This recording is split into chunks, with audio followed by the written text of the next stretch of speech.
Okay, so we left off talking about that idea of place value in the last hour.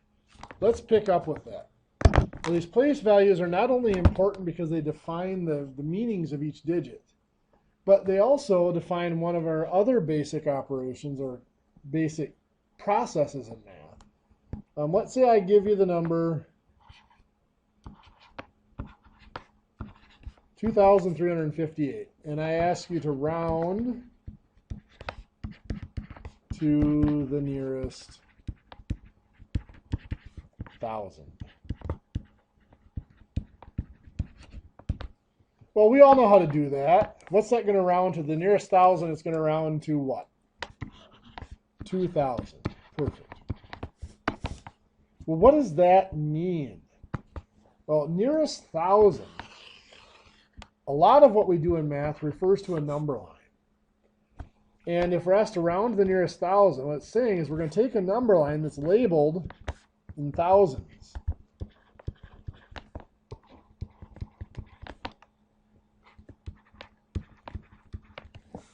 And which thousand is 2,358 physically closest to?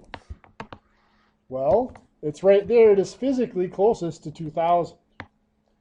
Now, obviously, we don't expect you to draw out a number line every time you go to round numbers. So we have some shortcuts. We're asked to round to the nearest thousand, so the first step was to find the thousands digit, which is the 2 here. That happens about 8 times a day. People slide in and hit that brace on those tables. If you can come up with a convenient covering that shields your knees to go over that, you could be a millionaire. So anyway, we identify the thousands digit because we're rounding to the nearest thousand. That's our 2. And then from there, we look at the next digit. That next digit, the 2 tells us that we're between the 2,000 and the 3,000 on the number line. That next digit tells us how far we are. We would have 1, 2, 3, 4, 5, 6, 7, 8, 9. So the fact that that 3 is there tells us that we're somewhere in this range between the 3 and the 4. So we are closest to the 2,000. If that digit, of course, is 1, 2, 3, or 4, it stays at that number. It goes down to the lower 1,000. If it were 6, 7, 8, or 9, it's obviously closer to the next one up. So it would have gone up to 3,000. What if it's a 5? We've always been told to round up. The 5 is, we're told the 5 is right in the middle, so we just accept that we round it up. Technically, however, it's not just 5, it's 58. So really that 8 means it's somewhere in here. So we would still be rounding up. Anything with a 5 is going to have other digits at it. Let's say we wanted to round to the nearest 100.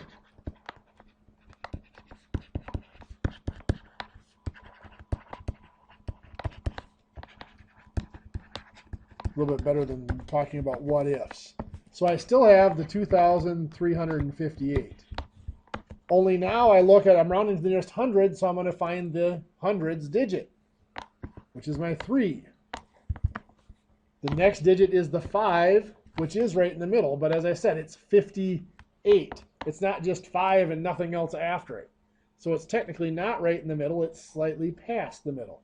That's why we always round up. So this would round to the nearest 100, 2,000, and it would go up to the next 100 would be 400. Make sense? So there isn't a rule where, let's say it's 355. So the last 5 wouldn't round up the next 5 to make it. If you're only rounding to the nearest 100, all you care about is the hundreds digit, because this 3 here tells us that we're between 2,300 and 2,400. We're between that 100 and the next 100. And then the digit that comes right after that, the 5. That 5 tells us 5 would be right in the middle, but we know that there's other digits after it, so it's closest to the next one up. We don't care what's over here. There's a lot of people who get stuck in that. They do multiple rounding. They say, oh, the 8 rounds that up to a 6, so then we don't have to worry about it. No, All you are worried about is the digit you're rounding to, the place value you're rounding to, and then the digit that follows it. That 8 means nothing to us here. Now, if you're in some precision machining, mechanical design, and even in some very precision welding, there are some processes. You know, what instead of 2,358, what if that were 2,350? And we were still rounding to the nearest hundred. Well, now we find the 3, the next value is a 5, and there's nothing after it. So it really is exactly in the middle between 2,300 and 2,400. Normally, our convention is we still round it up because it's just not, it doesn't happen that often. But if you get, like I said, if you get into precision machining and mechanical design and there's even some more technical welding, there are some cases where you might want to round it down to avoid having round-off errors. If you round all of those up, you can end up with round-off errors at the end of your, if you have a bunch of dimensions being built onto each other. For woods, it's not nearly that exact that you need to worry about it. But there are some processes where you round some of the 5s up and some of them down. We're not going to talk about those in here because I don't want to confuse you. But if you're interested in it, come talk to me and I'll show you. Why else are these place values important to us? Well, let's take a look at addition again. But instead of just single digits, let's look at something like 273. Now remember, the full form of that number is this: 200s and 7 10s and 3 1s. And let's say we're going to add to that 415. So again, that really represents 400s and 110 and 5 1s. What did we say was true when we add numbers? We must have the same name. That applies down when we see it in this expanded form. We see that each digit has a count and a name. This is 7 10s. This is 200s. So each digit is a separate count and a separate name. So when we go to add or subtract numbers, we can only combine digits that have the same place value or the same name. So the 7 10s can only be combined with the 110 when we add or subtract. That's why when you were taught to add large numbers, it was drilled into you that you have to line up the columns, right? So now that we have the columns lined up, we can go ahead and add. 200s and 400s make 600s. 7 10s and 110 make 8 10s. 3 1s and 5 1s make 8 1s. 688. Now you might have been looking at what I just did there and thought, that doesn't look right. He did that backwards. I started at the left and I worked my way to the right. How are we used to adding numbers? The other way, starting at the end of the number, the right side, and working our way back to the left. Why? Not necessarily remainders, but same type of idea. In case we have to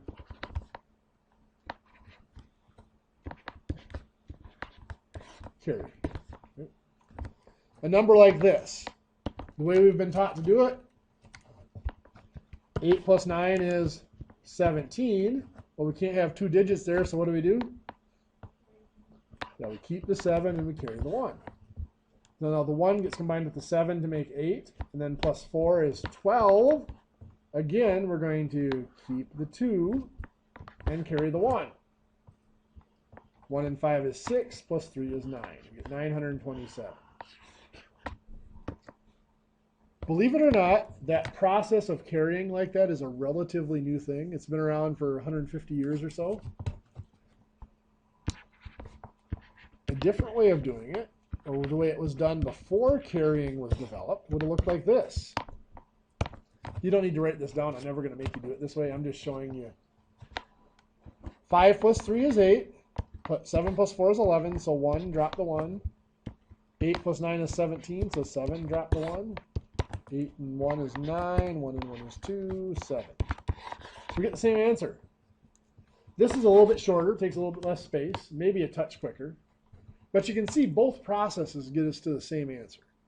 Now, I didn't show you that to confuse you and try to get you to change how you add numbers. My main reason for showing you that is in math, it seems like we're always told that there's only exactly one right way to do things. No, there's exactly one right answer, but there's often several different ways you can get there. I can show you 3 or 4 different ways to add numbers that will get you the same answer every time.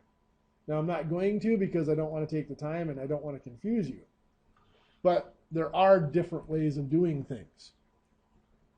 And realistically, I'm a realist. I understand that you guys have calculators and you're probably going to use them. In this class, I think there's one quiz where I ask you to add a few numbers without calculators. Other than that, you can use your calculator for everything in here. But anyway, you have the calculators, they're going to get used. So I would expect you would look at something like this and say, hey, 578, that's close to 600. 349, that's closest to 300. 6 and 3 make 9, that's hundreds, 9 hundreds. I'm expecting an answer close to 900. 927 is in the ballpark. All I did here is I just rounded to the first digit. That's 100, so that's the 7 makes that a 600. The 4 keeps that a 300, and you estimate them up. So now when I go to punch this in the calculator, I'm expecting something close to 900. Why do I say that that's important? Well, I have these fat sausage fingers here. When I go to press buttons on my calculator, sometimes things don't go right. I could do something like this.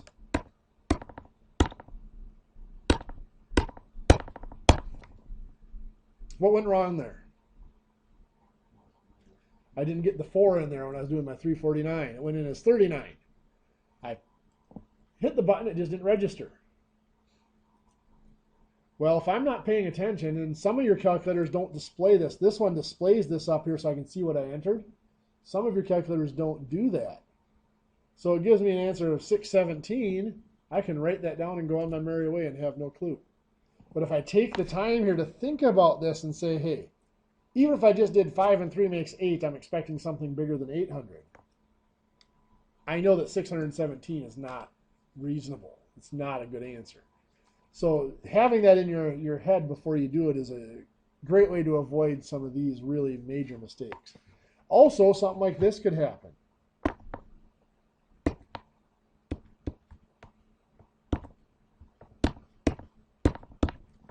What happened there? When I went to hit my 8, I also hit the 9, didn't I? I hit 2 keys at once, and they both registered.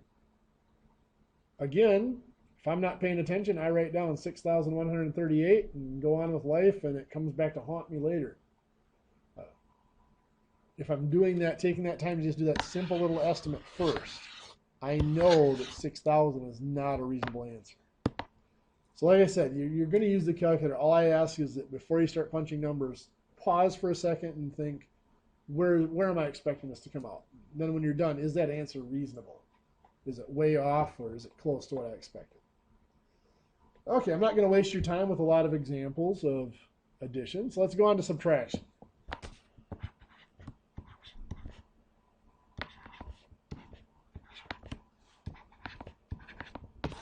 So something like this. So when we go to subtract, we all know, I mean, I'm not going to bother to write these out in full form. We know that that's there.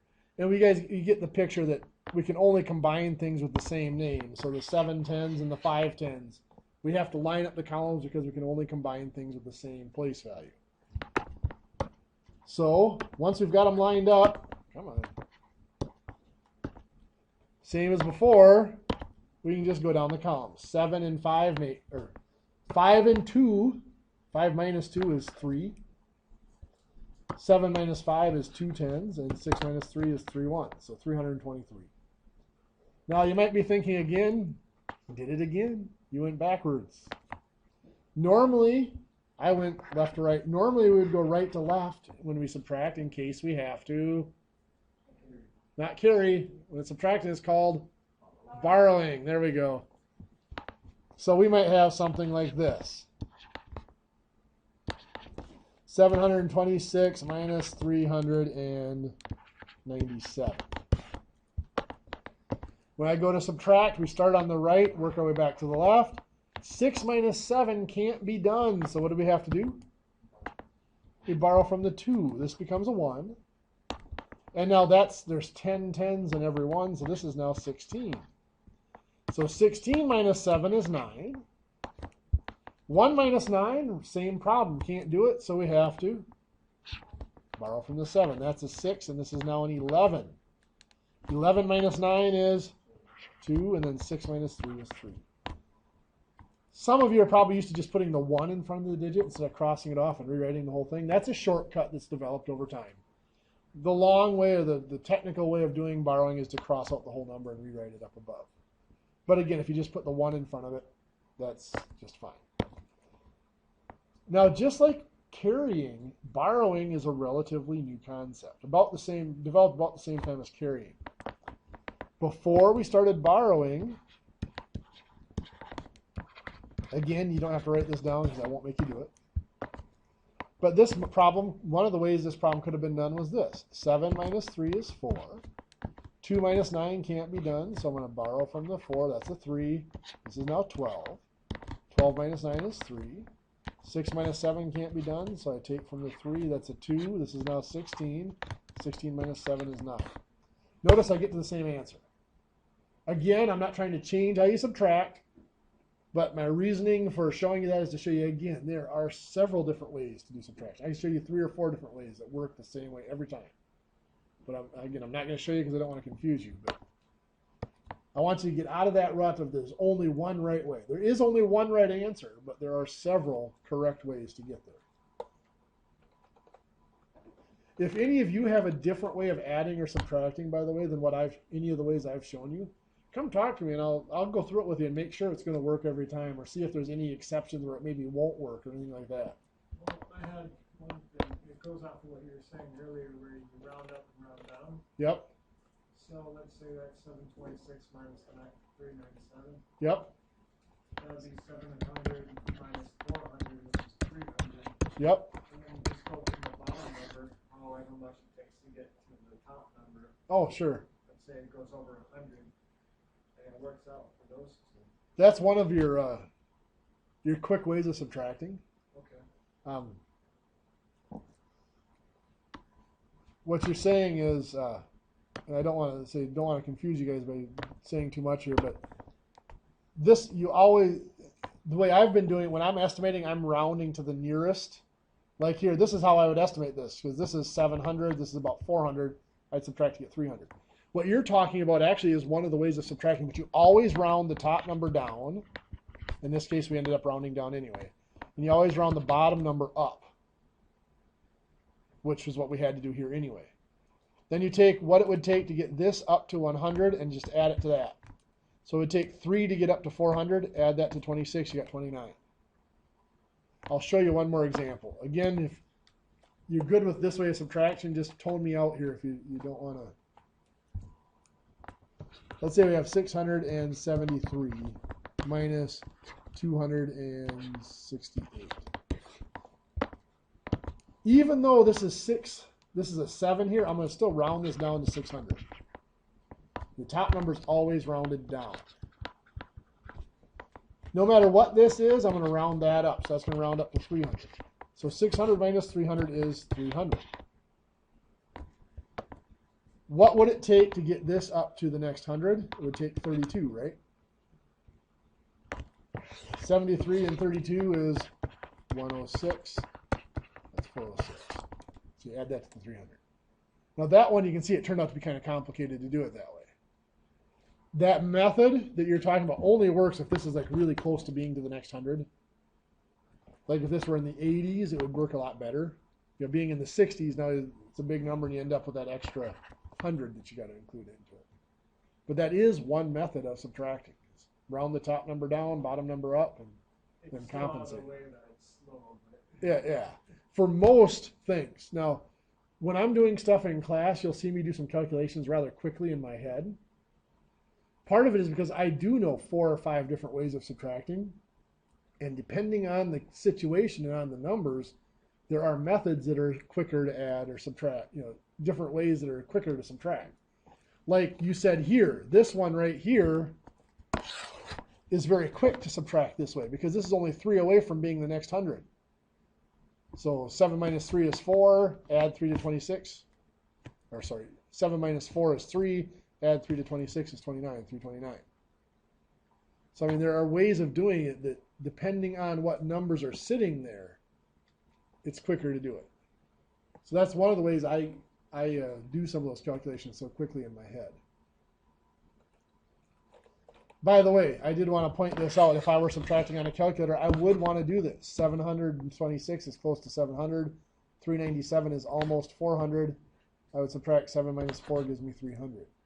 So when I do that, I have that estimate. When I get 329, I know I didn't do anything majorly wrong. Okay, multiplication. We've already said that multiplication does not require us to have the same name, so we do not have to line up decimal points and all that. But I am going to, when I multiply here, I'm going to take 32 times 23. I am going to write these out in their long form. So this is 3 tens and 2 ones. This is 2 tens and 3 ones.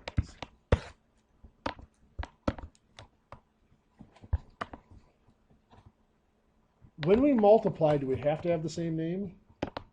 No. So this 3 tens here can not only combine with these 2 tens, but it can also combine with these 3 ones. In fact, every digit in one number can combine with every digit in the other number. So when we're looking at long multiplication, that's all we're doing, is looking at an organized way of making sure we combine every digit in the top number with every digit in the bottom number. The way we do that is usually we start with the bottom number and we start with the last digit. So we're going to start with the 3 ones here. I'm going to combine it with the last digit of the first number. 3 ones times 2 ones. Well, we still combine the counts. What's 3 times 2? 6. But we also combine the names, the place values. Ones times ones is ones. Now we stick with this bottom digit here, the 3 ones, and we're going to move to the next digit in the top number. So 3 ones times 3 tens. Again, we combine the counts. 3 times 3 is 9. Ones times tens is tens. Right? Now we're done there. We're going to move over to this next digit. But what were we always taught we had to do down here before we can move over? Put a 0 in or leave a space, right? Why? Well, second grade, third grade teacher said so, right? Well, in this next step will become apparent. So we're going to do the 2 tens here times the 2 ones. We combine the counts. 2 times 2 is 4. But we also combine the names. Tens times ones is tens. We had to put that 0 in there so that we keep our place values lined up. The tens with the tens. And now we have these 2 tens times 3 tens. 6. 2 times 3 is 6. Tens times tens is hundreds. So now we just combine our columns. 6 ones, it's just 6 ones. 4 and 9 is 13 tens, so 3 carry the 1. And 1 and 6 is 7. So 736. Yes? No, just stretching. Okay. So we get 736. Now again, you have calculators, so I anticipate you're going to use them. But this would be about 30 times about 20. Now when we multiply, you do have to remember we're going to combine counts and also combine names. So 3 times 2 is 6, but this is tens times 10, which is 600s. Now what's the shortcut when we have zeros like that when we're multiplying?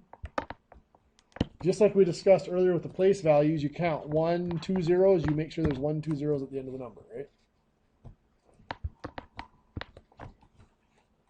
All that is just combining the names. 1 0 means it's tens, so tens times tens is hundreds, which is 2 zeros. If I had 3,000 times 500, I do 3 times 5 is what? 15. How many zeros? 1, 2, 3, 4, 5. 1, 2, 3, 4, 5. So that's 1,500,000. We do have to be a little bit careful. I might have 50,000 times 20. So I'm going to do 5 times 2 is 10. I have 1, 2, 3, 4, 5 zeros. 1, 2, 3, 4. There's 5 zeros. Am I done? No, this 0 was part of the 5 and 2, wasn't it? So I do have to be careful. This 0 here didn't count as one of my 5 zeros because it was from combining the 5 and 2. So it's 5 more zeros that have to go on the end of it from these. So just a quick way of estimating. Now before I move on to division, I want to take a look at what does multiplication really mean? When I did 5 times 2 here, before we memorized our multiplication tables and knew that 5 times 2 is 10, how did you figure that out? Yeah, 5 times 2 means you're going to add 2 5s together, which is 10.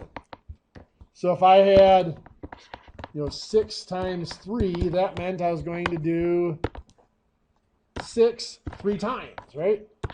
6 plus 6 plus 6. I'm adding 3 6s together, which is 18. So, somewhere around the middle of elementary school, we memorized our multiplication tables. So we just knew that 6 times 3 was 18, so we don't have to do it this way anymore. But that is technically the definition of multiplication, is repeated addition. Now, I had mentioned earlier that division is just multiplication done in reverse. So if multiplication is repeated addition, division could be thought of as repeated subtraction. If I have 24 divided by 8, I can think of that as 24 minus 8 is 16. There's once. I subtracted the 8 once. Subtract another 8 is 8. That's twice. I subtracted the 8 twice now. Subtract another 8 is 0. I subtracted 8 3 times. 24 divided by 8 equals 3 because I can subtract 8 from 24 3 times. This also kind of defines where our remainders came from. Let's say I have 27 divided by 5. Well, I've got 27. I can oops, I don't know where that 5 came from. Let's try that again. 27, I subtract 5, I get 22. That's once. Subtract another 5, I get 17. That's twice. Subtract another 5, I get 12. That's 3 times. Subtract another 5, I get 7. There's 4 times. Subtract 5 again to get 2. That's 5 times. Can I subtract 5 again? No. Well, I can go negative, yeah. 27 divided by 5.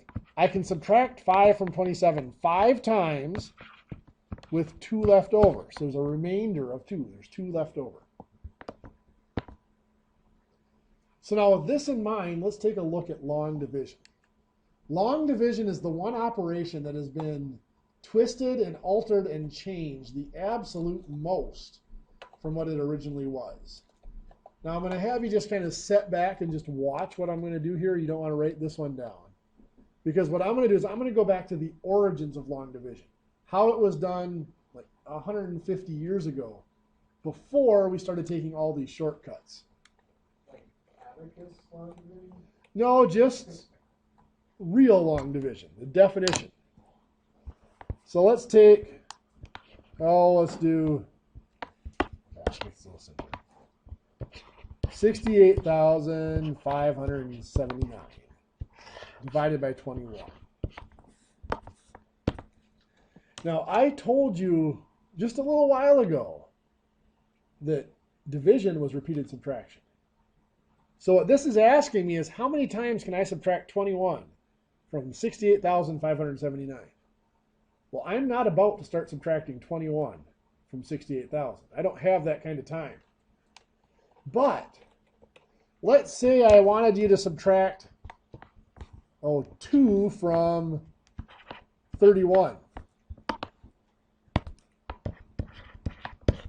If I subtract 20 to get 11, what did I just do there? I just subtracted that 2 10 times, right? I used a 20 because I know that's 10 2s. Does that make sense? I'm going to do the same type of thing down here. To figure out if I could subtract that 21 in a big bundle, it would speed up my process. How do I know how big of a bundle? Well, I look at the first place value of the number I'm dividing here. That's the 6 is in the 10,000s place. So I'm going to start out.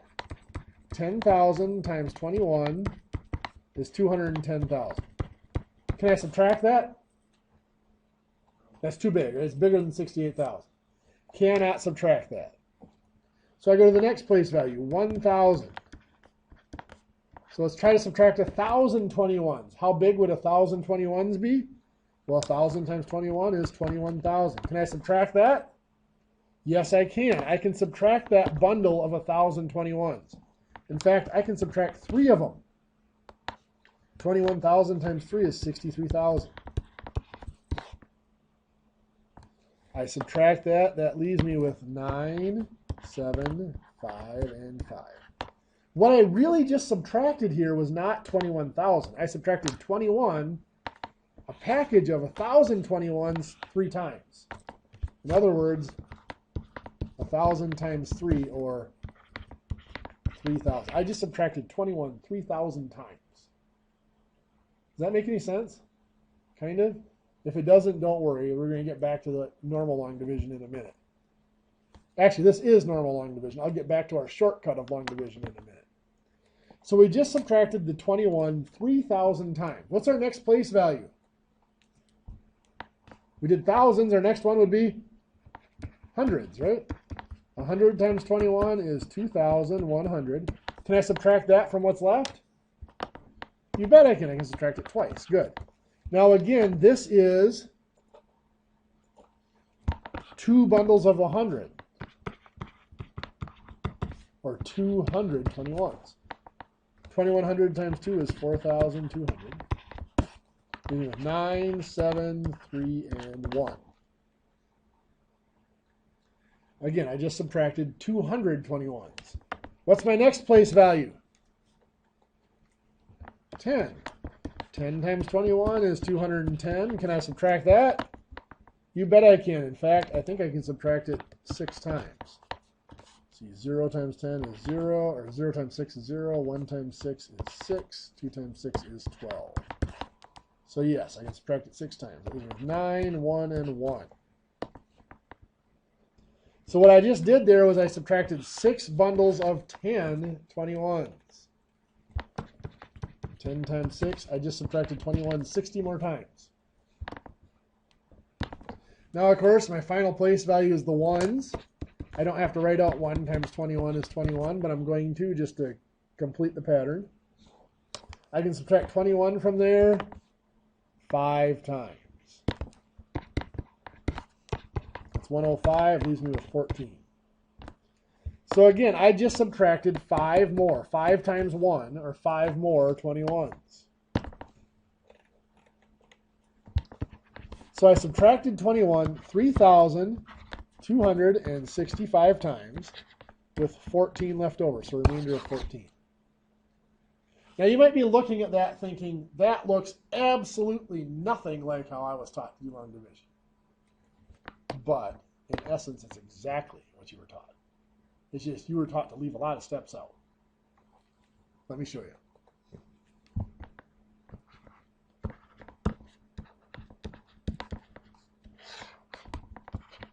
When you were taught to do long division, if you're taking notes, this is the part you can start writing down again. Over here, we started with the 10,000, right? 10,000 times 21 is 210. That was too big to subtract. You did the same thing here. You start out 21. Does 21 go into 6? No. So that means you left it blank or put a 0 up here if you wanted to. That's saying the 210,000 was too big. We can't subtract it. Then you move to the next digit. Now it's 68. Can you take 21 out of 68? Yeah, I can go in there 3 times. Where did we put the 3? Right above the 8. Notice we put the 3 above the 8 because it's really 3,000. We did 3 times 21 is 63. Notice here, we had 63. We just had these zeros in here because it's really 3,000. We subtract to get 5. All we're doing is leaving out the zeros here. Bring down the next digit. Now here we brought down every digit because we were subtracting the whole thing. But we just bring down the next digit here just to keep from including too much. 21 going to 55? Yeah, twice, right? The 2 goes above the 5 because the 5 is the last digit we used. 2 times 21 is 42. And we subtract.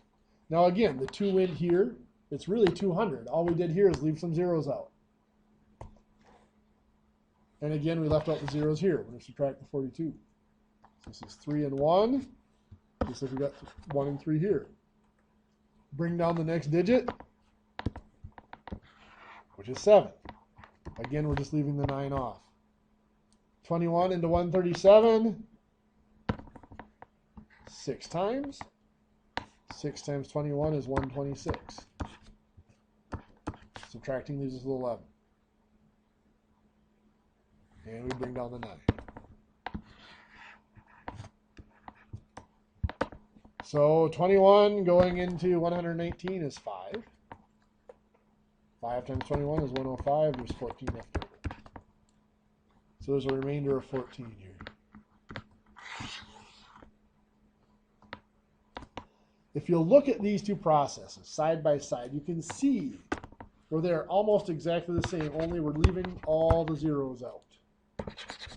That's all it is. And we didn't actually use this process here, figuring it out. We did this up here. We're talking, oh, that's 21 doesn't go into 6, so we leave a 0 above the 6. That's saying it's 0, 10,000. We can't take it out 10,000 times. To me, and I know it was confusing to you guys because you're not used to seeing it this way, this process makes a lot more sense. It's showing us why do we do this? Well, because we're trying to subtract a 21 a bunch of times. Now, again, I don't expect you guys to do it that way. In fact, long division by hand is the one operation I try to avoid doing by hand. I usually resort to a calculator for long division as well. But I do expect, or do hope at least, that you would see something like this and say, okay, that's about 70,000. This is about 20. 70,000 divided by 20, we're expecting something around 3,500. Just like with the multiplication, we combine the zeros here, you cancel out a 0. 7,000 divided by 2 is 3,500. When we get 3,265 point whatever is what our calculator would say, it won't give us the remainder. We know that we're in the right ballpark. We're hoping to be close to 3,500. Any questions? You look a little scared. Don't worry if you struggle with the estimation. If you don't look at that and say, okay, 7,000 divided by 2 is 3,500, if that doesn't come to you, that's okay. Just keep in mind, the biggest thing is just keep in mind that I know division's a lot more difficult for people to do in their head. Let's say I have something like this.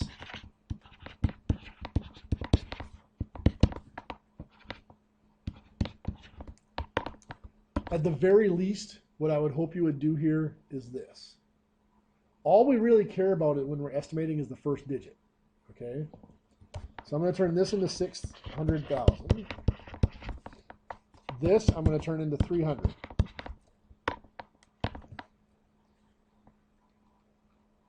I'm going to cancel zeros. I'm going to take a 0 off of here, a 0 off of here, a 0 off of here, and a 0 off of here. So what I now have, I took 2 zeros off of each number. This is 6,000 divided by 3. That one's a little bit easier. 6 divided by 3 is approximately 2, and I leave the zeros, 2,000. I'm getting an estimate close to 2,000. What if it doesn't work out that nicely? What if it's like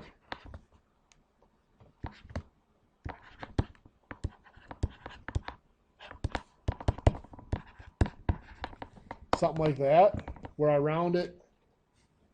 This rounds to 500,000. This rounds to 300 again. I'm still going to cancel. I'm going to do this a little quicker now. I'm going to cancel 2 zeros off of here. I'm going to take 2 zeros off of here. Same as doing them one at a time. I just did both of them at once. Well, 5 does not divide by 3 quite so easily, does it?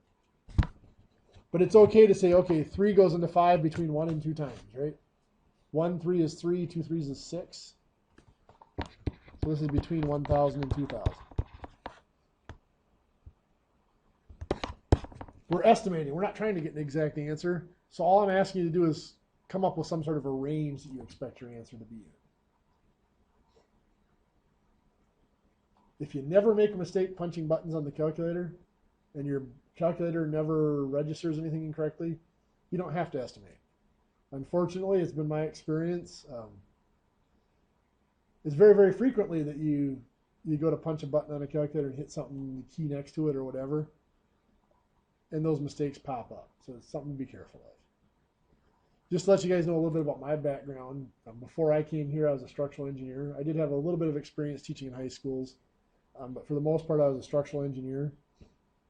And it was not uncommon for me to show up on a job site and some sand had gotten the buttons on my calculator. So one button, you really had to grind it to make it register or whatever. Or sometimes I'd throw the calculator in the dashboard of the company truck, and when I'd get to the job site, that calculator would be fried in the sun and totally useless. So even though we have the calculators, it is important to be able to do some limited, at least some basic calculations without it, because you never know what you're going to have to do without. And also, like I was showing you here, the estimation of just being able to look at it and know what makes sense by doing some quick estimates in your head is kind of important. Okay, now the way this class is normally structured, this is a 3-credit class, but we meet for 5 hours a week. What that means is we're supposed to have about 3 hours of lecture and presentation and about 2 hours of homework time. The way I will normally do that is I will lecture for between half an hour to 40 minutes. Now that includes questions. Today there was no questions because there was no homework yesterday, because there was no class yesterday. So we took a little bit more time lecturing. Usually you come in, the first 5 or 10 minutes will be questions on your homework, then I'll lecture for a half hour or a little bit more, and then our last between 5 and 15 minutes of the class will be time to start your homework. So for you guys, your homework for today comes out of that little book that came with your text, the Practical Problems book. And this is set up in units. So units 1, 2, 3, and 4. And I usually just put it up as little book.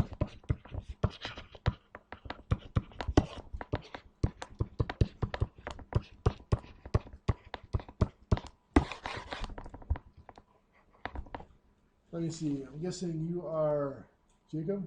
No. Casey? Okay. Oh, for the next group? Yeah. Okay, we won't be starting for about 15 minutes or so. No problem. You can sit there if you want to. You're not in the way. Just making sure I was missing a couple students, so hoping I was tracking them down. Units 1, 2, 3, and 4. Just do the odd-numbered problems. I do that just to keep the assignments from getting too large. And also, if you look in the back of the book, you'll see Unit 1, there are the solutions to the odd-numbered problems. I do that so that you can check your own homework. Like I said, I don't collect your homework and grade it, so I do expect you to check it to make sure. I mean, doing homework does no good if you're doing them wrong. So I also do that so that you do 1 or 2, you check them over and make sure you're doing it right, because I don't want you doing the whole assignment wrong and then finding out they're wrong, and then you've developed a bad habit. So do a couple and check them so that you know you're on the right track. Also with the homework, especially in these first couple of weeks, I realize that this beginning material is really simple. You may do the first couple and think, okay, this is really easy.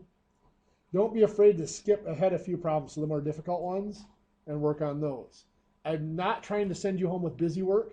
If it's something you already know how to do and you're very confident about it, skip a few problems ahead in the assignment and do more difficult problems.